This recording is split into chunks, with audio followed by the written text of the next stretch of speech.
Ini adalah kapal Rohingya yang terdampar di pantai Sabang, tidak jauh dari kota Sabang. Kapalnya bentuknya sama dengan kapal-kapal yang kemarin ya. Dia terdampar di daerah yang berkarang, tidak jauh dari kota Sabang.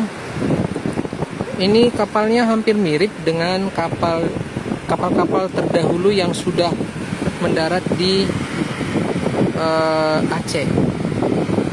Ini mendaratnya di Sabang pukul 2 pagi tanggal 2 Desember 2023. Saat ini para pengungsi masih ditampung di darat, belum tahu mau dibawa kemana karena belum ada keputusan dari pemerintah setempat akan dikemanakan mereka.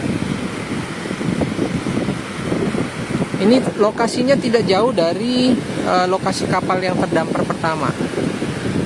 Ada sekitar 150 lebih para pengungsi yang naik di kapal ini dan mereka berlabuh di Sabang saat ini.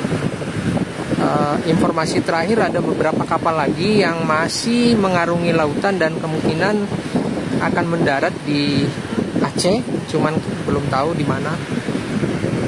Mudah-mudahan nanti bisa terdeteksi di mana mereka akan mendarat.